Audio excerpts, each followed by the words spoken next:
মুআজ্জাজ মুহতারাম মুকাররম সম্মানিত উপস্থিতি, আল্লাহ জাল্লা শানুহু আম্মা নওয়ালুহুল আলিশান দরবারে লাখো কোটি শুকর ও সুজুদ যে মহান আল্লাহ রব্বুল ইজ্জত ওয়াল জালাল অত্যন্ত দয়া করে মায়া করে আজকে এই সাইয়্যিদুল আইয়াম সপ্তাহের শ্রেষ্ঠ দিন জুমার দিন,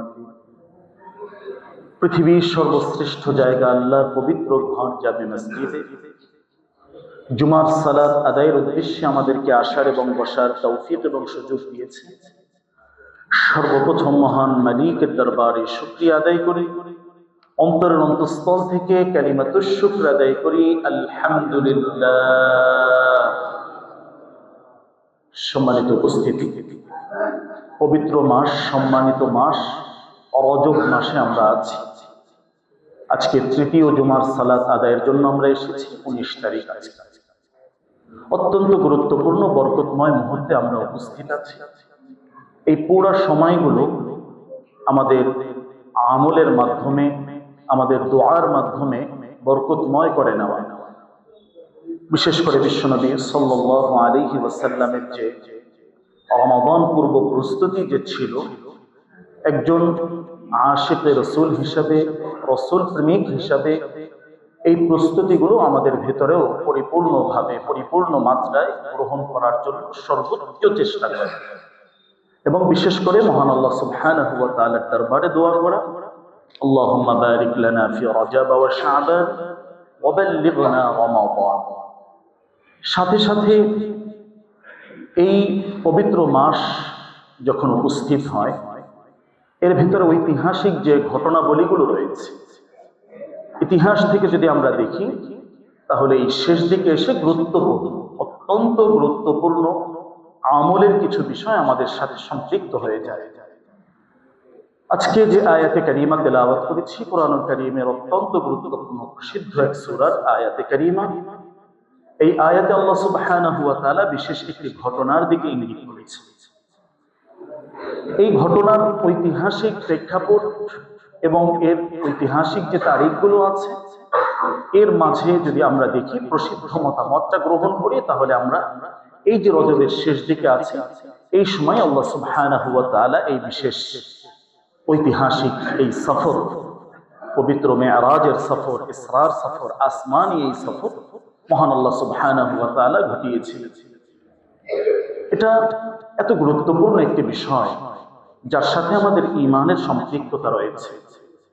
ঈমানের পরে সর্বোচ্চ, সর্বাধিক গুরুত্বপূর্ণ যে ইবাদত, সেই ইবাদত সালাতের সম্পর্ক এর সাথে রয়েছে।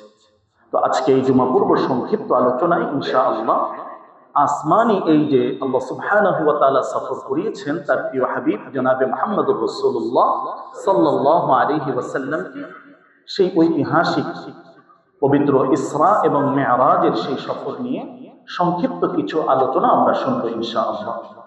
বিষয়টি অত্যন্ত গুরুত্বপূর্ণ এবং অনেক ব্যাপক একটি বিষয়। সংক্ষিপ্ত সময়ের ভেতরে এর আলোচনা শেষ করা আদৌ সম্ভব নয়। আজকে এর এক অংশ আমরা আলোচনায় শুনবো ইনশাআল্লাহ। আল্লাহ যদি সুযোগ দেন, বাঁচিয়ে রাখেন, ইনশাআল্লাহ সামনে আরেক পর্বে আমরা বাকি ধারাবাহিক আলোচনা শুনবো ইনশাআল্লাহ তাআলা। আল্লাহ সুবহানাহু ওয়া তাআলা এই ঐতিহাসিক সফরের কথা আলোচনা করেছেন। এটা মেরাজটা কি ছিল, কেন হয়েছে, এর পেছনের কারণগুলো কি ছিল এবং এর মাঝে বিশেষভাবে আমাদের জন্য শিক্ষণীয় যে অংশগুলো আছে, এগুলো নিয়ে আজকে আমরা সংক্ষিপ্ত কিছু কথা শুনবো ইনশাআল্লাহ। কুরআনুল কারীম যদি আমরা তেলাওয়াত করি, কুরআনুল কারীমে আল্লাহ সুবহানাহু ওয়া তাআলা এই মর্মে আলোচনা করেছেন এবং খুব জোরালো গুরুত্বপূর্ণ আলোচনা করেছেন। কুরআনুল কারীমের দুটি সূরার ভেতরে স্পষ্ট এই বিষয়ের আলোচনা পাওয়া যায়। এর সাথে সাথে বিশ্বনবী সাল্লাল্লাহু আলাইহি ওয়াসাল্লামের অনেকগুলো হাদিস এর সাথে সম্পৃক্ত আছে, এর সাপোর্টে এই বিষয়গুলো প্রমাণ করেছে। কুরআনুল কারীম সূরা বনী ইসরাঈল যদি আমরা দেখি, প্রথম আয়াতে কারীম আল্লাহ সুবহানাহু ওয়া তাআলা এই ঐতিহাসিক ঘটনার একটি পার্ট নিয়ে আল্লাহ সুবহানাহু ওয়া তাআলা আলোচনা করেছেন। দ্বিতীয় আরেকটি বিষয় আমরা গিয়ে সূরাতুন নাজমের ভিতরে দেখব, সেখানে আল্লাহ সুবহানাহু ওয়া তাআলা এই সফরের দ্বিতীয় আরেকটি পার্ট অংশ নিয়ে আল্লাহ সুবহানাহু ওয়া তাআলা আলোচনা করেছেন। মূলত এর মাঝে যে দীর্ঘ একটি সফর হয়েছে, অলৌকিক সফর, আধ্যাত্মিক সফর এবং মানুষের হিসাবের বাহিরে, চিন্তার বাহিরে, পরিকল্পনার বাহিরে আল্লাহ সুবহানাহু ওয়া তাআলা এই সফর আল্লাহ তাআলা সংগঠিত করেছেন। আমাদের স্বাভাবিক ধারণায় বা আমাদের প্রস্তুতিতে আমরা অনেক ধরনের প্রস্তুতি গ্রহণ করি, অনেকভাবে সফর করার চেষ্টা করি, কিন্তু এটা ছিল সম্পূর্ণ অলৌকিক একটি ঘটনা। আল্লাহ সুবহানাহু ওয়া তাআলা এই ঘটনার আলোচনা শুরুই করেছেন এমন যে অদ্ভুত কিছু বিষয় এর মাঝে ঘটবে যেটা স্বাভাবিক নয়, অস্বাভাবিক। আল্লাহ সুবহানাহু ওয়া তাআলা আলোচনার শুরুতেই সুবহানাল্লাযী আসরা বিআবদিহি, আশ্চর্যজনক সেই ঘটনার বর্ণনাটা আল্লাহ তাআলা এভাবেই শুরু করেছেন, স্বাভাবিক ঘটনা নয়। তো আমরা ধারাবাহিক অনেক আলোচনাই এই সময় শুনবো, এর আগেও শুনেছি, ভবিষ্যতেও শুনবো ইনশাআল্লাহ। তো সব আলোচনার মূল কথাগুলো আসলে কি, এখান থেকে শিক্ষণীয় যে অংশগুলো কি আছে, এগুলো আমাদের জীবনের সাথে আমরা কিভাবে সম্পৃক্ত করে আমলের ভিতরে নিয়ে আসতে পারি, এই বিষয়টা আমরা মাথায় রেখে ইনশাআল্লাহ আমাদের সামনের পথ চলা আমরা নির্ধারণ করবো ইনশাআল্লাহ। সম্মানিত উপস্থিতি, এই আলোচনাটা যদি আমরা দেখি, আল্লাহ সুবহানাহু ওয়া তাআলা এখানে সূরা বনী ইসরাঈলের এই শুরুর অংশে ইসরার আলোচনা করেছেন, যেটা রাত্রিকালীন একটা ভ্রমণ, এবং রাতের শেষ অংশে সামান্য কিছু সময়ের ভিতরে আল্লাহ সুবহানাহু ওয়া তাআলা এই ঘটনাটা ঘটিয়েছে। এর মাঝে অনেক দীর্ঘ পথ পাড়ি দিতে হয়েছে। শুধু এতটুকুই নয়, সংক্ষিপ্ত ভাবে যদি আমরা দেখি, সমস্ত যোগাযোগ বিচ্ছিন্ন করে আল্লাহ সুবহানাহু ওয়া তাআলার চূড়ান্ত কুদরতি যে বহিঃপ্রকাশগুলো রয়েছে, এগুলো তার প্রিয় হাবিবকে আল্লাহ সুবহানাহু ওয়া তাআলা দেখাচ্ছেন রাতের সামান্য একটি অংশের ভেতরে। লাইলান নাকেরা শব্দ, আরবি ব্যাকরণ যারা আছে আমরা জানি, তারা বুঝবো যে একেবারে সংক্ষিপ্ত একটা সময়ের ভেতরে আল্লাহ সুবহানাহু ওয়া তাআলা এই সফরটাকে করিয়েছেন। এটা রাতের কোনো একটা অংশের ভেতরে ছিল। তো এর ঐতিহাসিক তাফসীরগুলো যদি আমরা দেখি, ইতিহাসের কিতাবগুলো যদি আমরা দেখি, যে রাতের শেষ অংশে আল্লাহ সুবহানাহু ওয়া তাআলা তার প্রিয় হাবিব জনাবে মুহাম্মদুর রাসূলুল্লাহ সাল্লাল্লাহু আলাইহি ওয়াসাল্লামকে আল্লাহ তাআলা নিজে ডেকেছেন এবং নিজে বাহন পাঠিয়েছেন বিশ্বনবীকে পবিত্র নগরী বালাদে আমিন বাইতুল্লাহ থেকে আল্লাহ রাসূল সাল্লাল্লাহু আলাইহি ওয়াসাল্লামকে এই সফরের জন্য পূর্ব প্রস্তুতি যে কার্যক্রমগুলো ছিল, এগুলো সব সুন্দরভাবে করিয়ে শাক্কে সাদর, সিনা চাক যেটা আছে, এখান থেকে করিয়েছেন, সালাত আদায় করিয়েছেন, সাথে বাহন দেয়া হয়েছে, বাহনের সাথে তার সফর সঙ্গী দেয়া হয়েছে। এই যাবতীয় কার্যক্রমগুলো আল্লাহ সুবহানাহু ওয়া তাআলা করেছেন, এবং এখান থেকে সফর শুরু হয়ে পথিমধ্যে অনেক কিছু দৃশ্য আল্লাহ তাআলা দেখিয়েছেন, মানুষের কল্যাণকর যে বিষয়গুলো সেগুলো দেখিয়েছেন, এবং বিশেষ করে আমাদের যে অপরাধগুলো আছে, এই অপরাধের কোন অপরাধের কি শাস্তি, কি ধরনের শাস্তি সেখানে হবে, এই শাস্তি কার্যক্রমগুলো আল্লাহ সুবহানাহু ওয়া তাআলা এই সফরের ভিতরে বিশ্বনবী সাল্লাল্লাহু আলাইহি ওয়াসাল্লামকে সব দেখিয়েছেন। মিথ্যার শাস্তি কি হবে, বিবাদের শাস্তি কি হবে, জিনার শাস্তি কি হবে, নামাজ তরক করার শাস্তি কি হবে, এগুলোর প্রতীকী সমস্ত শাস্তিগুলো আল্লাহ সুবহানাহু ওয়া তাআলা আল আমিন, যিনি চির সত্যবাদী, তাকে দেখিয়েছেন। তিনি এসে উম্মতকে জানিয়েছেন, আমি নিজ চোখে দেখে এসেছি, এই এই অপরাধ করলে তার জন্য এই এই শাস্তি হবে। আল্লাহ তাআলা এই প্রতীকী শাস্তিগুলো আমাকে দেখিয়েছেন। এই সফরটা একটা ঐতিহাসিক সফর। এর মাঝে আমাদের জন্য শিক্ষার অনেকগুলো বিষয় রয়েছে। এখানে সংক্ষেপে যে বিষয়গুলো আমরা একটু ধারণা পেলাম, যে কবিরা গুনার যে শাস্তিগুলো আছে, এই সমস্ত শাস্তিগুলো আল্লাহ তাআলা যে দিবেন, এটা যে সত্য, এটা আল্লাহ তাআলা তার প্রিয় হাবিবকে দেখিয়েছেন। তো এখান থেকে আমরা শিক্ষার যে অংশটা গ্রহণ করতে পারি, আল্লাহ তাআলার অবাধ্যতার যে কাজগুলো রয়েছে, গুনাহের যে কার্যক্রমগুলো রয়েছে, এখান থেকে নিজেকে বিরত রাখা, নিজেকে বাঁচিয়ে রাখা। না হয় আল্লাহ রাসূলকে যে বিষয়টি এখানে দেখানো হয়েছে, এই শাস্তির সম্মুখীন আমি, আপনি, আমরা হয়ে যাব যদি এই অপরাধগুলো আমাদের ভেতরে থাকে।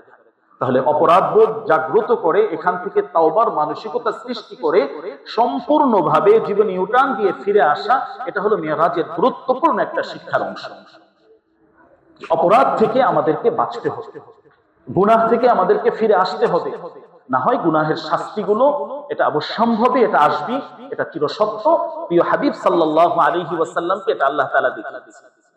সম্মানিত উপস্থিতি, মেরাজের শুধু ঘটনা শুনলাম, এটা হয়েছে, অমুক জায়গায় গিয়েছে, কিন্তু ওখান থেকে এটা আমাদের ইমানই চর্চা, ইমান বৃদ্ধি পাবে, আল্লাহ তাআলার ক্ষমতা সম্পর্কে জানবো, আল্লাহ তাআলার রাজত্ব সম্পর্কে বুঝবো। কিন্তু আমলেরও একটা বিষয় এখানে থাকে, এখান থেকে কি জিনিস আমাকে পরিত্যাগ করতে হবে, এটা এখান থেকে আবিষ্কার করা, এখান থেকে বের করে নিয়ে আসা যে এই বিষয়গুলোর কারণে শাস্তি হয়েছে, সুতরাং এই অপরাধ থেকে আমাকে বাঁচতে হবে, নিজেকে বাঁচাতে হবে।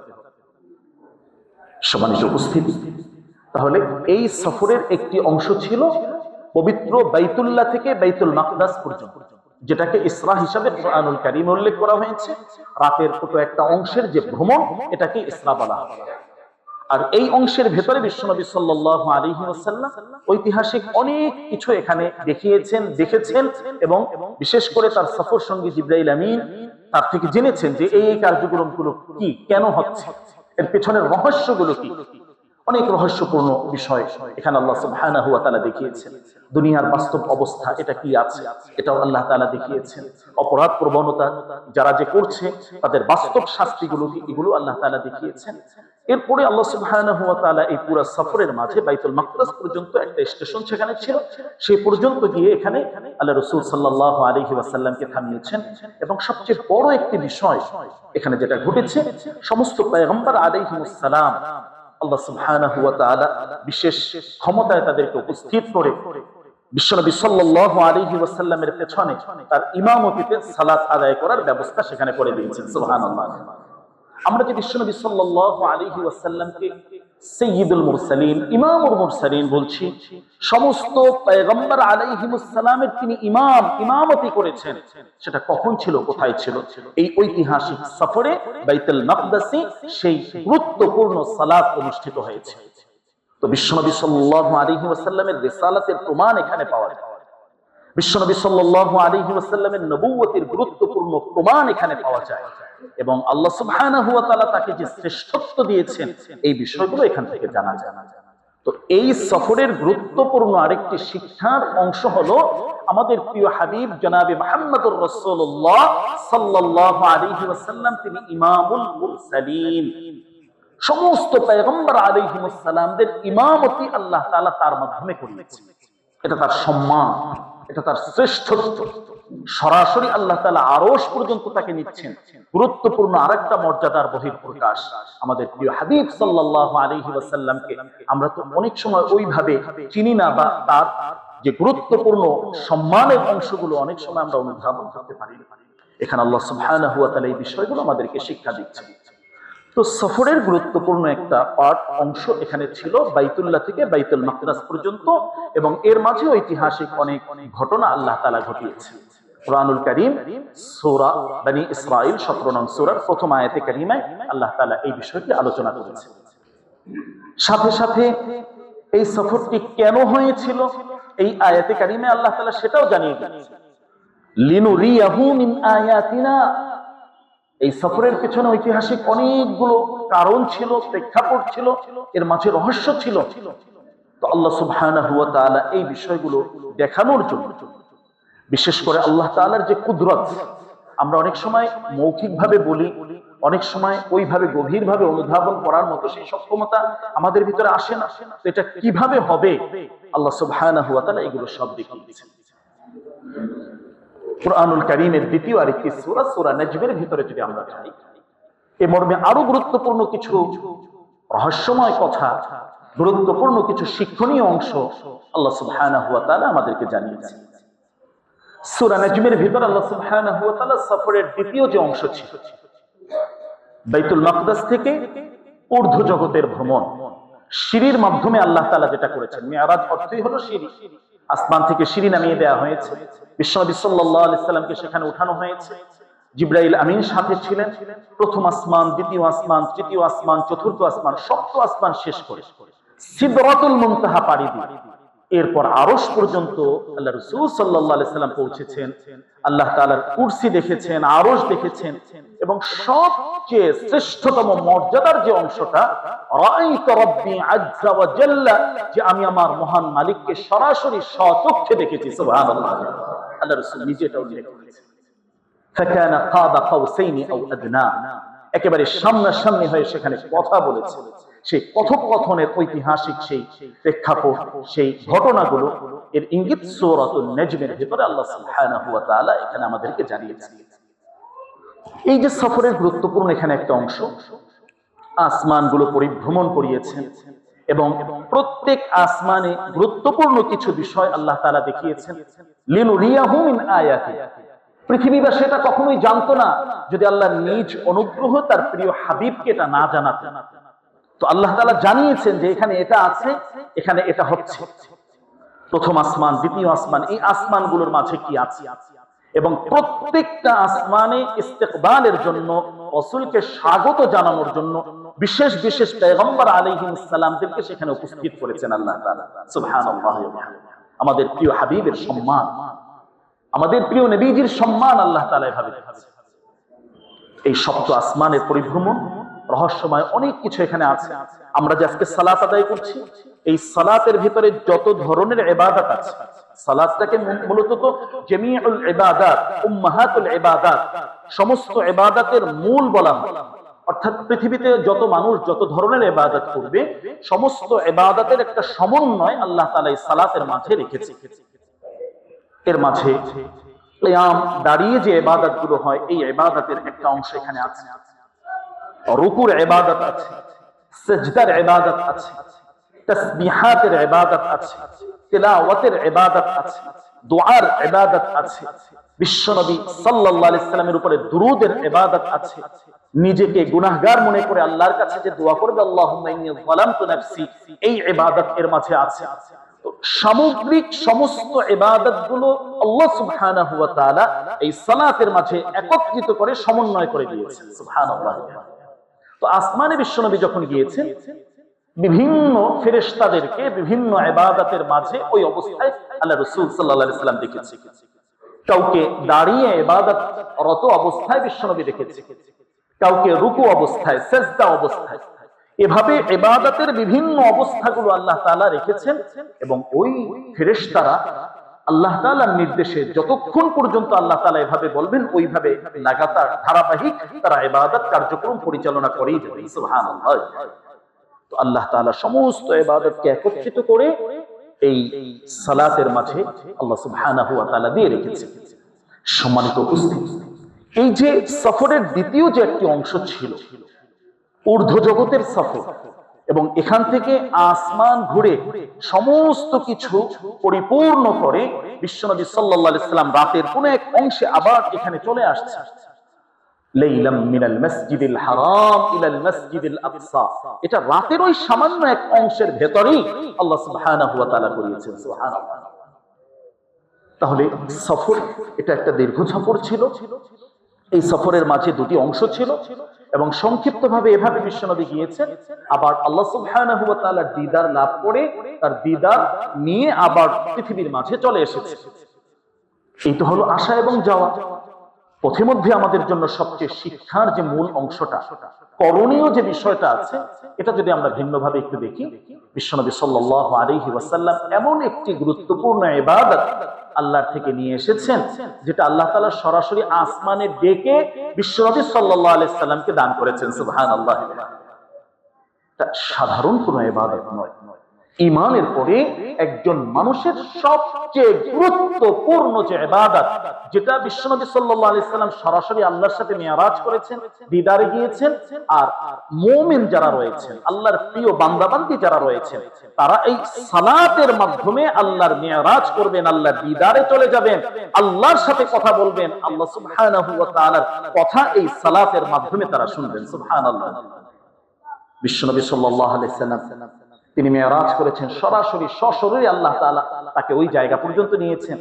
আর যখন আল্লাহ তাআলা তাকে এই পৃথিবীতে আবার পাঠিয়েছেন, এই উম্মতের জন্য গুরুত্বপূর্ণ দায়িত্ব এবং হাদিয়া আল্লাহ নিজ হাতে তার প্রিয় হাবিব সাল্লাল্লাহু আলাইহি সাল্লামকে দিয়ে তারপরে পাঠিয়েছেন। অন্যান্য যে ইবাদতগুলো আমরা দেখি আর করি, এগুলো বিভিন্ন মাধ্যমে, ফেরেশতাদের মাধ্যমে জিবরাইল আমিন এসেছেন, আল্লাহ রাসূলকে জানিয়ে দিয়েছেন, আয়াতে কারিমা নাজিল হয়েছে যে এই আমলটা এভাবে করবে, এভাবে করা তোমাদের জন্য ফরজ, এভাবে করা দরকার, এভাবে জানিয়ে দিয়েছে। কিন্তু সালাতের এই ইবাদতটা মৌলিকভাবে আল্লাহ সুবহানাহু ওয়া তাআলা তার প্রিয় হাবিবকে ডেকে তার আরশে নিয়ে সেখান থেকেই উম্মতের জন্য হাদিয়া স্বরূপ আল্লাহ তাআলা দিয়েছেন। সুবহানাল্লাহ। সুতরাং এটাকে ওইভাবে মর্যাদায় রাখা এবং মূল্যায়ন করা, এবং আল্লাহ তাআলা যে দিয়েছেন এই দায়িত্বটা আমাদের উপরে কত ব্যাপক ছিল এটাও এখান থেকে আমরা একটু দেখতে পাই। প্রথমে আল্লাহ সুবহানাহু ওয়া তাআলা যখন এই ফরজ করেছেন সালাতটাকে 50 ওয়াক্ত ফরজ করেছেন, 50 ওয়াক্তের দায়িত্ব দিয়ে আল্লাহ তাআলা বিশ্বনবী সাল্লাল্লাহু আলাইহি সাল্লামকে পাঠিয়েছেন। এই ঐতিহাসিক ঘটনাগুলো যখন আমরা শুনবো বা ইতিহাস থেকে আমরা জানবো আর পড়বো, তখন এই বিষয়গুলো দেখতে পাবো যে এই 50 ওয়াক্ত আল্লাহ সুবহানাহু ওয়া তাআলা কমাতে কমাতে কমাতে নবীনা মুসা আলাইহিস সালামের পরামর্শে শেষ পর্যন্ত এই 5 ওয়াক্ত সালাত আল্লাহ তাআলা এই উম্মতের জন্য বাকি রেখেছেন। সুবহানাল্লাহ। কিন্তু গুরুত্বপূর্ণ মজার ব্যাপার হলো এই 5 ওয়াক্ত সালাত আল্লাহর কোন বান্দা যদি পড়েন, আল্লাহর কোন বান্দি যদি আদায় করেন, আল্লাহ সুবহানাহু ওয়া তাআলা ওই 50 ওয়াক্তের সওয়াবই তার আমলনামায় দান করবেন। সুবহানাল্লাহ। মান জাআ বিল হাসানাতি ফালাহু আশরু আমসালিহা। আল্লাহ সুবহানাহু ওয়া তাআলা কোরআনে মাজিদে জানিয়ে দিচ্ছেন, একটা হাসানা তুমি করলে আল্লাহ তাআলা 10 গুণ, কমসে কম 10 গুণ এর সওয়াব আল্লাহ তাআলা বাড়িয়ে দান করেন। সুবহানাল্লাহ। সম্মানিত উপস্থিতি, তাহলে বিশ্বনবী সাল্লাল্লাহু আলাইহি সাল্লাম যে ফিরলেন, পৃথিবীতে আসলেন, আল্লাহ তাআলার দিদার নসিব করে সেখান থেকে যে পৃথিবীর জন্য আল্লাহ তাআলা তার প্রিয় হাবিবকে আবার পাঠিয়েছেন, আমাদের জন্য কি দিয়েছেন, আমরা এখান থেকে কি পাচ্ছি, আমাদের জন্য করণীয় মূল অংশটা কি ছিল, এটা যদি আমরা দেখি তাহলে এই সালাতের গুরুত্বপূর্ণ আমলটা এখানে আমরা দেখতে পাই, যেটা স্বয়ং আল্লাহ সুবহানাহু ওয়া তাআলা বিশ্বনবীর মাধ্যমে আমাদেরকে সম্মানিত করেছেন। এর মাধ্যমে সরাসরি আল্লাহর সাথে কথা বলার একটা সুবর্ণ সুযোগ আল্লাহ তাআলা আমাদের জন্য তৈরি করে দিয়েছেন। হাদিসে কুদসিতে আছে, বান্দা যখন সালাতে দাঁড়ায় আল্লাহ তাআলার দায়িত্বে চলে যায়, এখান থেকে যখন তেলাওয়াত শুরু করে আল্লাহ সুবহানাহু ওয়া তাআলা আরশ থেকে এই তেলাওয়াতের উত্তর দান করেন। সুবহানাল্লাহ। আলহামদুলিল্লাহি রাব্বিল আলামিন, এখানে তেলাওয়াত করছেন বান্দা, আল্লাহ তাআলা আরশ থেকে উত্তর দিচ্ছেন হামিদানি আব্দি, আমার বান্দা আমার প্রশংসা শুরু করে দিয়েছে। সুবহানাল্লাহ। তো প্রত্যেকটা আয়াতে কারিমা এগুলো আল্লাহ তাআলা শুনছেন, এবং আল্লাহর সামনে আমি দাঁড়াচ্ছি, কিভাবে দাঁড়াবো এটা আমি ওই মানসিকতা নিয়ে, সেই প্রস্তুতি নিয়ে এখানে আমাকে দাঁড়াতে হবে। কখনো সালাতকে বোঝা মনে না করা, সালাতের ক্ষেত্রে ক্লান্ত কখনো না হয়ে যাওয়া, এটা আল্লাহর সাথে দিদারের একটা গুরুত্বপূর্ণ অংশ, আল্লাহর সাথে কথা বলার গুরুত্বপূর্ণ একটা মাধ্যম। এর মাধ্যমেই বান্দা আল্লাহর সাথে কথোপকথন করছে, আল্লাহর সাথে কথা বলছে। তাহলে সম্মানিত উপস্থিতি, এখান থেকে আজকের এই আলোচনার গুরুত্বপূর্ণ মেসেজ এবং মূল শিক্ষা যেটা আমরা গ্রহণ করতে পারি, যে আমাদের সালাতটাকে ধরতে হবে, আন্তরিকভাবে ভালোবাসা নিয়ে এটাকে জীবনে বাস্তবায়ন করতে হবে। এতদিন এক অবস্থা ছিল, এখন শুনলাম আল্লাহ তাআলা এত বড় নিয়ামত নিজ হাতে আমাদেরকে দান করেছেন অনুগ্রহ করে, তো এটাকে আমাকে ধরতে হবে। তো 5 ওয়াক্ত সালাত কিভাবে আমার আয়ত্তে চলে আসে, আমি অভ্যস্ত হয়ে যাই, এই পরিকল্পনাটা এখন থেকে গ্রহণ করা। বিশেষ করে রজব মাস, এখান থেকে রমাদানের প্রস্তুতি, অল্প কিছু সময় বাকি আছে, তো এখন থেকে এই সালাতে পূর্ণ অভ্যস্ত হয়ে যাওয়ার জন্য যে কার্যক্রম, যে কর্মসূচি যেভাবে আমাদের সুবিধা হয়, প্রত্যেক ভাই আমরা ওইভাবে আমাদের সালাতটাকে অভ্যস্ত করে না, সালাতে পূর্ণ অভ্যস্ত হয়ে যাওয়া, এটা আমাদেরকে চেষ্টা করতে হবে। এটা হলো সফরের এই 2 পার্টের মৌলিক অংশ। সম্মানিত উপস্থিতি, এখন যদি আমরা দেখি এই ঐতিহাসিক সফরটা কখন হয়েছিল এবং কেন হয়েছিল, অনেক আলোচনা এর সাথে সম্পৃক্ত আছে। কখন হয়েছিল এটা যদি আমরা দেখতে চাই, বিশ্বনবী সাল্লাল্লাহু আলাইহি সাল্লাম যখন মক্কায় ছিলেন, মদিনায় হিজরত করার কিছু আগে এই ঘটনা ঘটেছে। কেন এভাবে বললাম, ঐতিহাসিক ইতিহাসবিদ যারা রয়েছেন এখানে 10টি মতামত তারা উল্লেখ করেছেন, এবং তারিখ নিয়ে তারা যে কথাগুলো বলেছেন এখানে একাধিক তারিখ, একাধিক বক্তব্য তাদের এখানে আছে। তবে সবাই এ ব্যাপারে ঐকমত এখানে করেছেন যে আম্মা জান খাদিজাতুল কুবরা রাদিয়াল্লাহু আনহার ওফাতের পরে এই ঘটনা ঘটেছে।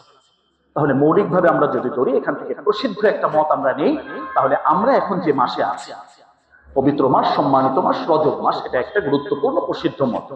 এই মাসের 26 তারিখ, আরবি হিসাবে 26 তারিখ দিবাগত রাত, আজকে 19 তারিখ চলছে। তো এই সময় আল্লাহ সুবহানাহু ওয়া তাআলা রাতের কিছু এক অংশে বিশ্বনবী থেকে এত গুরুত্বপূর্ণ একটি সফর আল্লাহ তাআলা ঘটিয়েছিলেন। এর পেছনের কারণ কি ছিল?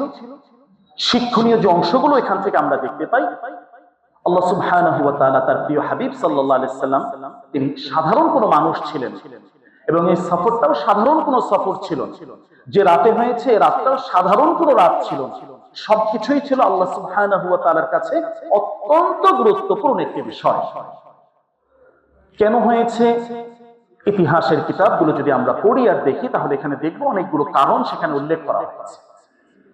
এর মাঝে উল্লেখযোগ্য হলো বিশ্বনবী সাল্লাল্লাহু আলাইহি সাল্লাম দাওয়াতি কাজ করতে করতে চূড়ান্তভাবে সকল ধরনের বিপদের মাঝে যখন তিনি ছিলেন, চতুর্দিকে বিপদ, সাহায্যকারী হিসেবে কাউকে পাওয়া যাচ্ছে না, সবাই তার বিরোধিতা করছে এবং বিরোধিতার চূড়ান্ত মাত্রায় পৌঁছে গিয়েছে। ইতিহাসের কিতাবের ভেতরে এই সময়টাকে আমুল হুজন হিসেবে উল্লেখ করা হয়েছে, দুঃখের বছর হিসাবে। বিশ্বনবীর জন্য সবচেয়ে ক্লান্তির বছর, দুঃখের বছর কোনটা? এটা ছিল এই মেরাজটা যে বছরে ঘটেছে, যে সময় ঘটেছে, ওই সময়টাকে উল্লেখ করা হয়েছে।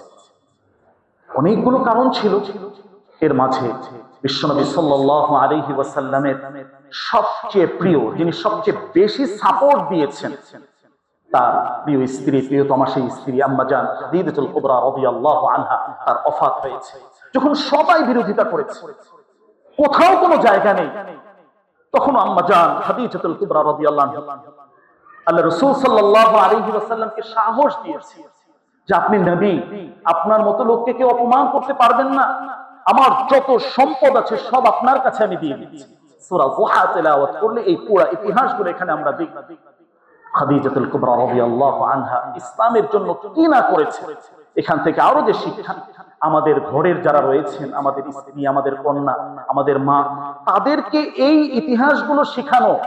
ইসলামের জন্য বিশেষ করে 6 জন মহিষী নারী রয়েছেন, তারা কিভাবে দিন পালন করেছেন, কিভাবে তারা ইসলামটাকে পালন করেছেন, এই ইতিহাসগুলো, এই অংশগুলো আমাদের ঘরের যারা রয়েছেন তাদের সামনে পৌঁছানো, তাদেরকে এগুলো জানানো, তাদেরকে এই তালিমের ভিতরে নিয়ে আসা।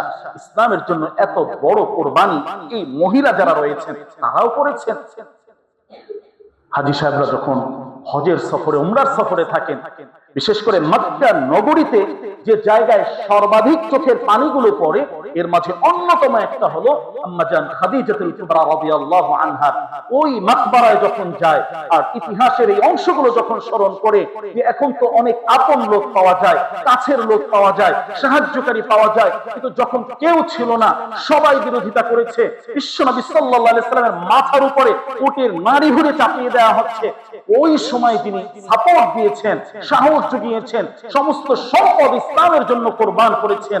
এই ইতিহাসটা সামনে এনে যখন ওখানে কবরটা জিয়ারত করা হয়, চোখ থেকে এমনিতে অশ্রু ঝরে। প্রিয় ভাই, ইসলামের জন্য কত বড় কোরবানি তাদের ছিল। আজকে ইসলামটাকে আমরা পেয়েছি, অনেক সুন্দরভাবে পালন করছি, তো এর পেছনের ভূমিকা, ইতিহাস কাদের ছিল? আম্মা জান খাদিজাতুল কুবরা রাদিয়াল্লাহু আনহা, তার ওফাত হয়েছে, ইন্তেকাল হয়েছে। বিশ্বনবী অনেক ভেঙে গিয়েছে। বিশ্বনবী সাল্লাল্লাহু আলাইহি সাল্লামকে ওই সময়ও যারা সাপোর্ট দিয়েছে, শাহাদে আবি তালেবের 3 বছরের এই ইতিহাস, এই ইতিহাসটাও যদি আমরা দেখি, এর পরবর্তী ঘটনা যে আল্লাহ রাসূল সাল্লাল্লাহু আলাইহি ওয়াসাল্লামকে সম্পূর্ণভাবে সামাজিকভাবে বয়কট করে দেওয়া হয়েছে। কোনো কথা বলা হচ্ছে না, লেনদেন করা হচ্ছে না, কোনো খাদ্য খাবার দেওয়া হচ্ছে না। ইতিহাসের এই অংশটা অত্যন্ত নির্মম, অত্যন্ত কঠিন একটি অধ্যায়। কি খেয়েছিলেন ওই সময়, সমস্ত কিছু বন্ধ হয়েছে। এত কষ্ট বিশ্বনবী সাল্লাল্লাহু আলাইহি সাল্লাম সহ্য করলেন। তার প্রিয় চাচা, যদিও মুসলমান হন নাই, কিন্তু আল্লাহ রাসূলকে সবসময় সাপোর্ট দিয়েছেন। আবু তালেব সব সময় তিনি সাপোর্ট দিয়েছেন এবং প্রিয় ভাতিজার কিছু হবে এটা কখনোই তিনি মেনে নিতে পারেননি। সবার সাথে তিনি যুদ্ধ ঘোষণা করে দিয়েছেন, আর এই ব্যাপারে কোনো আপোষ হবে না। তো তারও ওফাত হয়েছে, ইন্তেকাল হয়েছে। খাদিজাতুল কুবরা তিনি চলে গেলেন, শাহাদে আবি তালেব। এরপরে বিশ্বনবী সাল্লাল্লাহু আলাইহি ওয়াসাল্লাম চিন্তা করলেন যে এখানে দাওয়াত গ্রহণ করছেন না, আল্লাহ রাসূল তায়েফ চলে গেলেন। তায়েফে ঐতিহাসিক স্মৃতিগুলো যদি আমরা দেখি যে তায়েফের মানুষগুলো আল্লাহর রাসূলের সাথে কি ব্যবহার করেছে, কত অসৎ আচরণ তারা করেছে, কত খারাপ ব্যবহার তারা করেছে। বিশ্বনবী ক্লান্ত হয়ে গিয়েছেন, আসমানের ফেরেশতা চলে এসেছে। এগুলো সব ধারাবাহিক ঘটনা প্রিয় ভাই, এর সাথে সম্পৃক্ত ঘটনা। মেরাজ শুধু একটা বিষয় নয়, সামগ্রিকভাবে অনেকগুলো বিষয় এর সাথে আল্লাহ তাআলা সম্পৃক্ত করে রেখেছে। এই তায়েফের পুরো সফরটা এর সাথে রয়েছে। ফেরেশতারা এসে অনুমতি চাচ্ছেন, ইয়া রাসূলুল্লাহ আপনি শুধু একবার বলেন, তাহলে এই 2 পাহাড় দিয়ে চাপা দিয়ে তাদেরকে শেষ করে দিচ্ছি। তো আল্লাহ রাসূল তিনি তো রাহমাতুল লিল আলামিন, দয়ার সাগর, তিনি তখন যে উত্তরটি দিয়েছিলেন উম্মতের জন্য বড় শিক্ষণীয়। হয়তো এই মানুষগুলো এখন বুঝতেছে না তারা আমার সাথে বেয়াদবি করছে, বিরোধিতা করছে, কিন্তু আল্লাহ চাইলে এদের ভেতর থেকেই কিছু মানুষকে হেদায়েত দিতে পারেন, যারা পরবর্তীতে আমার এই ধর্ম গ্রহণ করবে, ইসলামকে ফলো করবে, তাদের পরবর্তী প্রজন্ম পরিপূর্ণ মুসলিম হয়ে যাবে। কিন্তু ধ্বংস করে দিলে তাহলে কি হবে? আমাদের উম্মত কিভাবে বাড়ে, উম্মত সঠিক পথে কিভাবে থাকে, উম্মতের নাজাত আর মুক্তি কিভাবে হয়, বিশ্বনবী সাল্লাল্লাহু আলাইহি ওয়াসাল্লামের চিন্তার ভেতরে এটা। প্রিয় ভাই, এখান থেকে আমরা যদি শিক্ষার অংশটা নেই, আল্লাহ রাসূল সবচেয়ে বেশি পরেশান কোন কোন জায়গায় ছিলেন, কোরআনুল কারীম থেকে এর উত্তরটা যদি আমরা বের করি, লাআল্লাকা বাখিউন নাফসাক, যে আপনি নিজেকে একদম শেষ করে দিচ্ছেন। কেন? আল্লাহ ইয়াকুনু মুমিনিন, যে মানুষগুলো তো এখন ঈমান আনছে না, ঈমানের পথে আসছে না, তাওহীদের পথে আসছে না, আল্লাহকে চিনছে না। এই অবস্থায় তাদের যদি ওফাত হয়, এই অবস্থায় তারা যদি মৃত্যুবরণ করে, এই অবস্থায় তারা যদি মারা যায়, কি হবে? আমার কি উপায় হবে? আমাকে তো এদের জন্য পাঠানো হয়েছে, এদের হেদায়েতের জন্য পাঠানো হয়েছে। এই মানুষগুলো হেদায়েতবিহীন অবস্থায় যদি মারা যায়, এরা তো জাহান্নামে যাবে। এই যে একটা চিন্তা, এই যে একটা পেরেশানি, এই যে একটা দরদ, এটা বিশ্বনবী সাল্লাল্লাহু আলাইহি ওয়াসাল্লামের ভিতরে সার্বক্ষণিক কাজ করে। যেখানে যেতেন মানুষের মাঝে এই দাওয়াতের কথা বলতেন, এই তাবলীগের কথা বলতেন, এই বিষয়গুলো, ঈমানের কথাগুলো পৌঁছিয়ে দিতেন, যে ঈমান আনো, আল্লাহকে বিশ্বাস করো, তাওহীদের উপরে চলে আসো, স্থায়ী সুখ শান্তি এর মাঝে আল্লাহ তাআলা রেখেছেন। তো তায়েফের এই মানুষগুলো অত্যন্ত কঠিন অত্যাচার বিশ্বনবী রক্তাক্ত করে দেওয়া হয়েছে। ইতিহাস অনেক কঠিন, জুতোর সাথে পা লেগে গেছে। আদ্দাস পরবর্তীতে তিনি ইসলাম গ্রহণ করেছেন। তিনি নবিয়ুনা ইউনুস ইবনে মাত্তার বংশের লোক ছিলেন। তিনি বুঝতে পেরেছেন ইনি কোনো সাধারণ লোক নয়। আল্লাহ রাসূলকে সেখানে বসিয়েছেন, রাসূলকে আঙ্গুর ফল খাইয়েছেন। সে আঙ্গুর ফলের গাছ এখনো আছে, ওই জায়গায় মসজিদ নির্মিত হচ্ছে, সুন্দর সুরম্য মসজিদ। ওই যে ইতিহাসের অংশগুলো, এটাও এই মেরাজের সাথে সম্পৃক্ত একটি বিষয় ছিল। বিশ্বনবী সাল্লাল্লাহু আলাইহি ওয়াসাল্লামকে পাগল বলা হচ্ছে, বিশ্বনবী সাল্লাল্লাহু আলাইহি ওয়াসাল্লামকে জাদুকর বলা হচ্ছে, বিশ্বনবী সাল্লাল্লাহু আলাইহি ওয়াসাল্লামকে গণক বলা হচ্ছে। বিভিন্ন ভাবে আল্লাহ রাসূলকে মানসিক টর্চার করা হচ্ছে, ইবাদত করার কোনো সুযোগ দেয়া হচ্ছে। এত বিপদ আর বিপদ, সমূহ বিপদ তার উপরে আসছে, কিন্তু রাসূল ভেঙে যান। ইন্না মাআল উসরি ইউসরা, যে এখন কঠিন অবস্থা, এরপরে আল্লাহ সহজ করবেন। এই অবস্থায় ধৈর্য ধারণ করে আল্লাহ রাসূল কি পেয়েছিলেন? প্রিয় ভাই, এটা আমাদের শিক্ষার গুরুত্বপূর্ণ আরেকটা অংশ। মানুষের জীবনে চলার পথে বহু বিপদ আপদ আসবে, কিন্তু হায় হুতাশ, নিরাশা, হতাশা, এটা মুমিনের জীবনের অধ্যায়ের সাথে সম্পৃক্ত বিষয় নয়। তারা সর্বাবস্থায় আল্লাহর উপরে সবর এবং তাওয়াক্কুল করে থাকবেন, যে আমার আল্লাহ তো আমাকে দেখছেন, আমার আল্লাহ আমাকে উদ্ধার করবেন। বিশ্বনবী সাল্লাল্লাহু আলাইহি ওয়াসাল্লাম এত বিপদ এসেছে, ভেঙে পড়েননি। তার দাওয়াতি কার্যক্রম তিনি পরিচালনা করছেন, তিনি সামগ্রিকভাবে সমস্ত কাজগুলো সুন্দরভাবে সুচারুরূপে তিনি কার্যক্রম পরিচালনা করছেন। বিপদের পরে আল্লাহ তাআলা কি সুসংবাদ দিলেন? যে স্বয়ং সরাসরি আল্লাহ তাআলা আযজা ওয়া জাল্লা নিজে তাকে তার আরশ পর্যন্ত ডেকে নিয়েছেন। সুবহানাল্লাহ। সম্মানিত উপস্থিতি, এখান থেকে বিশ্বনবীর মর্যাদা যেভাবে আমরা বুঝলাম আর শিখলাম, সাথে সাথে আমাদের জীবনের সংঘটিত যে ঘটনাগুলো আছে, অনেক ধরনের বিপদ আছে, আসবে, এটা আশা। তো এই জায়গায় আমাদের করণীয়টা কি, দায়িত্বটা কি, এটাও এখান থেকে আমরা বুঝলাম। এবং সবর আর ধৈর্যের মর্যাদা, এর পুরস্কার আল্লাহ কিভাবে দেন, এটাও এখান থেকে আমাদের শিক্ষার অংশ রয়েছে। আল্লাহ সুবহানাহু ওয়া তাআলা সরাসরি তার দিদারের জন্য নির্বাচন করে নিলেন। আল্লাহ তাআলা নিজে বুরাক বাহন পাঠিয়েলেন। এই জান্নাতি বাহনের মাধ্যমে জিবরাইল আমিনকে সাথে দিয়ে আল্লাহ তাআলা এই বিশাল সফর করিয়েছেন। বিশ্বনবী সাল্লাল্লাহু আলাইহি ওয়াসাল্লামের ওই সময় প্রেক্ষাপটটা ছিল অত্যন্ত দুঃখ এবং কষ্টে ভারাক্রান্ত অবস্থায় ছিলেন। হিজরতের আগের কিছু আগের এই সময়কালীন এই অবস্থা, এই চিত্রটা আল্লাহ তাআলা তখন নিয়ে তাকে সান্ত্বনা দিলেন এবং তাকে পুরস্কৃত করলেন। আল্লাহ তাআলা স্বয়ং সরাসরি ডেকে নিয়ে কথা বললেন, সান্ত্বনা দিলেন এবং আসার সময় নিজের জন্য, উম্মতের জন্য বড় ধরনের পুরস্কার দিয়ে বিশ্বনবী সাল্লাল্লাহু আলাইহি ওয়াসাল্লামকে পাঠায়। সম্মানিত উপস্থিতি, কেন হয়েছিল? এর পেছনের ঐতিহাসিক অনেকগুলো কারণ গুরুত্বপূর্ণভাবে উল্লেখ করা হয়েছে। এটা একটা গুরুত্বপূর্ণ যে আমুল হুজন, এই দুঃখ, কষ্ট, পেরেশানি, এগুলো থেকে মুক্তির জন্য চূড়ান্তভাবে আল্লাহ তাআলা তাকে এই সম্মানের জন্য নির্বাচন করে নিলেন। আল্লাহ রাসূলের সবর, ধৈর্য যেটা ছিল, তার পুরস্কার আল্লাহ সুবহানাহু ওয়া তাআলা এখানে দিলেন। গুরুত্বপূর্ণ আরেকটি বিষয় এখানে আছে। আমরা যারা মুসলিম, আল্লাহ সুবহানাহু ওয়া তাআলা আমাদেরকে নির্দেশ দিয়েছেন ঈমান বিল গায়ব, গায়েবের উপরে ঈমান আনতে, অদৃশ্যের উপরে ঈমান আনতে। আল্লাযীনা ইউমিনুনা বিল গায়ব, গায়েবের উপরে ঈমান, যেটা অদৃশ্য, আমার সামনে নেই। তো এখন অনেক নাস্তিক যারা ইসলামকে পছন্দ করে না, তারা অনেক ভাবেই প্রশ্ন করতে পারে যে তুমি কি জান্নাত কখনো দেখেছো, জাহান্নাম কখনো দেখেছো? তোমরা যে কথাগুলো বলো যে এখানে এটা আছে, আসমানের উপরে এটা আছে, এটা কেউ দেখেছে? সচক্ষে দেখে তোমরা বলেছো? তো এইভাবে ইসলাম বিদ্বেষী যারা, নাস্তিক যারা, অনেক ধরনের প্রশ্নে জর্জরিত করার সুযোগ ছিল। তো আল্লাহ সুবহানাহু ওয়া তাআলা তিনি আহকামুল হাকিমিন, বড় হিকমত ওয়ালা, পৃথিবী থেকে এমন একজন গুরুত্বপূর্ণ মহামানবকে তিনি নির্বাচন করলেন যিনি হলেন আল আমিন। এটা মুসলমানদের শুধু স্বীকৃতি নয়, এটা ওই সময়ের যত বড় শত্রুতার ছিল সেও স্বীকার করতেন যে হ্যাঁ, তিনি আল আমিন, তিনি চিরবিশ্বাসী, তিনি সত্যবাদী, তিনি কখনো জীবনে মিথ্যা কথা বলেননি। মা কাযাবা রাসূলুল্লাহি সাল্লাল্লাহু আলাইহি ওয়াসাল্লাম ফি হায়াতিহি কত, যে জীবনে কখনো একটা বারের জন্য তিনি কখনো মিথ্যার আশ্রয় গ্রহণ করেন। তো আল্লাহ সুবহানাহু ওয়া তাআলা আহকামুল হাকিমিন তিনি কি করলেন?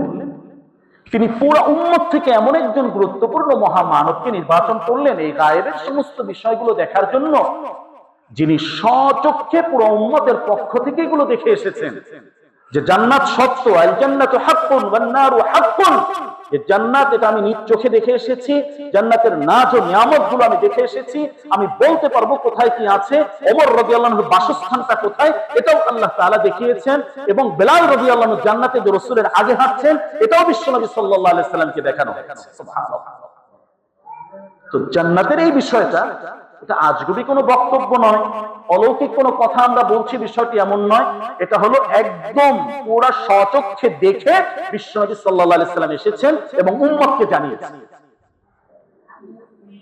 আর বিশ্বনবী সাল্লাল্লাহু আলাইহি সাল্লাম এমন একজন ব্যক্তি ছিলেন, তার ব্যাপারে সকল ধরনের মানুষ সবাই ঐক্যমত প্রকাশ করেছে যে তিনি কখনো মিথ্যা বলেননি। সুতরাং তিনি এখানে যা বলেছেন সব সত্যই বলেছেন। তাহলে গায়েবের, অদৃশ্যের যে অনেক বিশাল সমুদ্র রয়ে গিয়েছে, লিনুরিয়াহু মিন আয়াতি, এর ব্যাখ্যায় এই আলোচনাগুলো এসেছে যে আল্লাহ তাআলা এগুলো দেখিয়েছেন। কেন দেখিয়েছেন? যাতে পরবর্তীতে এ ব্যাপারে কেউ কোনো কথা বলতে না পারে, কোনো প্রশ্ন করতে না পারে। এরপরেও বিশ্বনবী সাল্লাল্লাহু আলাইহি সাল্লাম যখন পৃথিবীতে এসেছেন, এসে এই কথাগুলো বললেন, অনেক মানুষ তখন অস্বীকার করেছে, কারণ এটা মানবে না তারা, এটা অসম্ভব একটি বিষয় যে আমরা তো বাইতুল মাকদাস পর্যন্ত সফর করি। তাহলে বিশ্বনবীকে তখন ইন্টারভিউ নিচ্ছেন, যে তাকে বিভিন্ন ভাবে প্রশ্ন করছেন যে আচ্ছা ঠিক আছে, আমরা তো বাইতুল মাকদাস চিনি, সেখানে গিয়েছি, আচ্ছা আপনি বলেন তো যে সেখানে কয়টা দরজা আছে, কয়টা জানালা আছে, কোন জায়গায় আকৃতি কিভাবে? আল্লাহ রাসূল রাতে গিয়েছেন, একবার গিয়েছেন, বিশ্বনবী এগুলো কিভাবে বলবে? তো আল্লাহ তাআলা তার প্রিয় হাবিবকে লজ্জিত করেন। আজকে বর্তমান ভিডিও যে বিষয়গুলো আমরা দেখি, আল্লাহ রাসূল সাল্লাল্লাহু আলাইহি ওয়াসাল্লামের ঐতিহাসিক কথাগুলো আল্লাহ তাআলা নিজে বলেছেন, আল্লাহ রাসূল জানিয়ে দিয়েছেন।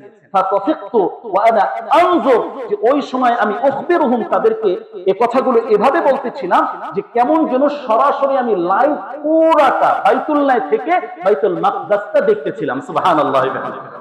পুরা বাইতুল মাকদাসের চিত্রটা আল্লাহ তাআলা প্রিয় নবী সাল্লাল্লাহু আলাইহি সাল্লামের চোখের সামনে নিয়ে এসেছেন। তিনি দেখছেন দরজা কোন দিকে, জানালা কোন দিকে, কয়টা দরজা আছে, কয়টা জানালা আছে, দেখে দেখে গুনে গুনে তারপরে তিনি বলছেন। সুবহানাল্লাহ। আল্লাহ রাসূলের সম্মান। আমরা এখানে সালাত করি অনেক দিন, আমরা যদি জিজ্ঞাসা করি যে হ্যাঁ আমাদের কয়টা দরজা জানালা, আমি নিজে হয়তো বলতে পারবো। আল্লাহ রাসূল একবার দেখে এসে কিভাবে বলবে? আল্লাহ তাআলা ওই সময় প্রিয় হাবিবের সামনে লাইভ পুরাটা নিয়ে এসেছেন, বিশ্বনবী সাল্লাল্লাহু আলাইহি সাল্লাম সব দিকে দেখে বলেছেন। সুবহানাল্লাহ। এটাই হলো মিরাজ। আল্লাহ রাসূল সাল্লাল্লাহু আলাইহি সাল্লামের যে রিসালাতের প্রমাণ এবং আল্লাহ তাআলার যে ক্ষমতা, আলা কুল্লি শাইইন কাদির, সর্ব বিষয়ে তিনি যে সক্ষম, এর প্রমাণ এর মাঝে রয়েছে। সম্মানিত উপস্থিতি, সর্বশেষ যে কথা এটা হলো যে অনেকেই অস্বীকার করেছে, কিন্তু ওই সময়ে বিপদের মুহূর্তে যারা সাপোর্ট দিয়েছেন, আল্লাহ তাআলা তাদেরকে স্থায়ীভাবে সম্মানিত করে দিয়েছেন। সুবহানাল্লাহ। সাইয়্যিদুনা আবু বকর রাদিয়াল্লাহু আনহু, তাকে এতদিন শুধু জানতো আবু বকর, এই ঘটনার পর থেকে তার নাম হয়েছে সিদ্দিক। যখন মক্কায় বিশ্বনবী এসে বলছেন বাইতুল্লাহর ভিতরে আমি এটা এটা দেখেছি, তো অনেকে অস্বীকার করছেন। তো আবু বকর সিদ্দিক রাদিয়াল্লাহু আনহু তখন বাহিরে ছিলেন, তাকে বলল দেখো তোমার বন্ধু কি বলছে। সে তো নাউজুবিল্লাহ আস্তাগফিরুল্লাহ, সে তো এতদিন অর্ধেক পাগল, এখন পুরাই পাগল হয়ে গিয়েছে, আস্তাগফিরুল্লাহ, এভাবে অনেক মতামত। তো আবু বকর সিদ্দিক তার ঈমানের জায়গাটা কোথায় ছিল প্রিয় ভাই দেখেন। তিনি জিজ্ঞাসা করলেন যে সত্যিকার অর্থে কি আমার প্রিয় হাবিব জনাবে মুহাম্মদুর রাসূলুল্লাহ এই কথা বলেছেন? তিনি তখন উপস্থিত ছিলেন না। রাসূলের প্রতি অগাধ বিশ্বাস, তার কথার প্রতি ঈমানটা কি ছিল, এটা আমাদের শিক্ষার অংশ প্রিয় ভাই। আল্লাহ রাসূলের যে বক্তব্যগুলো, যে কথাগুলো, কোরআন সুন্নাহর যে আলোচনাগুলো, দিল থেকে হৃদয় থেকে অগাধ বিশ্বাস নিয়ে এটাকে আমাদেরকে পালন করতে হবে, এটাকে বিশ্বাস করতে হবে। আবু বকর এতদিন শুধু আবু বকর ছিল। তিনি তখন যে উত্তরটি দিয়েছিলেন না, অত্যন্ত চমৎকার একটি কথা তিনি বলেছিলেন যে আমার প্রিয় হাবিব জনাবে মুহাম্মদুর রাসূলুল্লাহ সাল্লাল্লাহু আলাইহি সাল্লাম যদি বলেন যে তিনি এটা দেখেছেন, এটা করেছেন, তাহলে তিনি এভাবেই এটা করেছেন, এভাবেই এটা দেখেছেন, এটাই আমার ঈমান, আমি সেটাই বিশ্বাস করলাম। সুবহানাল্লাহ। যখন সবাই বিরোধিতা করছেন, তখন এই ব্যক্তি এত শক্তভাবে দাঁড়িয়েলেন। আল্লাহ রাসূল যখন এটা শুনলেন যে আবু বকর সিদ্দিক এভাবে শক্তভাবে সত্যায়ন করেছেন, বিশ্বনবী সাল্লাল্লাহু আলাইহি সাল্লাম তখন বললেন, ভাই আবু বকর, এতদিন তুমি শুধু আবু বকর ছিলে, আজকে থেকে তুমি শুধু আবু বকর নয়, আজকে তুমি আবু বকর সিদ্দিক রাদিয়াল্লাহু আনহু। সুবহানাল্লাহ। চির সত্যবাদী। তাহলে ইসলামের এই বিষয়গুলো আমাদেরকে সেই সত্যবাদিতার সাথে সুন্দরভাবে মানতে হবে, এবং এই মিরাজের মূল যে শিক্ষাটা, সালাতের শিক্ষাটা আমাদেরকে ধারণ করতে হবে। এই মিরাজের ভিতরে আরো যে উপহারগুলো দিয়েছেন, আগেই বলেছি, যেটা দুই পার্টে আলোচনা আসবে ইনশাআল্লাহ, অনেক চমৎকার কিছু উপহার এখানে আল্লাহ সুবহানাহু ওয়া তাআলা দিয়েছেন। সেই উপহারগুলো আমরা শুনবো এবং ধারাবাহিকভাবে যে এখানে কোন অপরাধের কি শাস্তি কিভাবে আছে, এগুলো সবকিছুই আমরা জানবো ইনশাআল্লাহ। তাহলে আজকের যে কথাগুলো আমরা শুনলাম, সম্মানিত উপস্থিতি, আমরা রজব মাসে আছি, শেষ দিকে আছি। এই সময়ের ঐতিহাসিক গুরুত্বপূর্ণ যে ঘটনাগুলো আছে, আমলের যে বিষয় আছে, এর মাঝে ইসরা এবং মেরাজ, বিশ্বনবী সাল্লাল্লাহু আলাইহি ওয়াসাল্লামের সশরীরে আসমান ভ্রমণ, আসমানি এই সফর নিয়ে আমরা কিছু কথা শুনলাম। বিশেষ করে এটা কেন হয়েছে, এর পেছনের কারণ কি ছিল, এবং এর থেকে মৌলিক শিক্ষাগুলো আমরা কি করতে পারি, এই বিষয়গুলো নিয়ে আমরা সংক্ষিপ্ত কিছু কথা শুনলাম। আল্লাহ তাআলা আমল করার তৌফিক দান করুন, এবং এখান থেকে সবচেয়ে গুরুত্বপূর্ণ ভাবে যে সিদ্ধান্তটা আমরা গ্রহণ করব, যে সালাতের মতো এত গুরুত্বপূর্ণ মহা নিয়ামত দৌলত আমাদের জন্য আল্লাহ দিয়েছেন তার প্রিয় হাবিবকে, এটা আর মৃত্যুর আগ পর্যন্ত কখনোই আমরা ছাড়বো না ইনশাআল্লাহ। সম্মানিত উপস্থিতি, গত জুমায় একটা এলান হয়েছিল যে আমাদের এখানে কোরআনুল কারীমের একটি বয়স্ক শিক্ষার ব্যবস্থা করা হয়েছে। তো আজকে এশার পর থেকে ইনশাআল্লাহ উদ্বোধনী ক্লাসের মাধ্যমে প্রতিদিন 1 ঘন্টা ফ্রি ক্লাস হবে। আমরা যারা এখনো শিখতে পারি না, বড় একটা সুবর্ণ সুযোগ তৈরি হয়েছে। ইনশাআল্লাহ আমরা এখানে আসবো, মসজিদে আমাদের এই ব্যবস্থা করা হয়েছে, আয়োজন করা হয়েছে। তো ইনশাআল্লাহ এখানে বয়স্ক সহ যারাই আমরা একটু কোরআনটা এর আগে পারি না, এখন শিখবো, কিংবা আগে পেরেছি, কিছুটা ভুল আছে, এখন সংশোধন করব, এই চমৎকার আয়োজন মসজিদ কমিটির পক্ষ থেকে করা হয়েছে। ইনশাআল্লাহ আমরা রমাদানের আগে আমরা কোরআনটাকে সুন্দরভাবে একটু চর্চায় নিয়ে আসবো। আল্লাহ তাআলা তৌফিক দান করুন।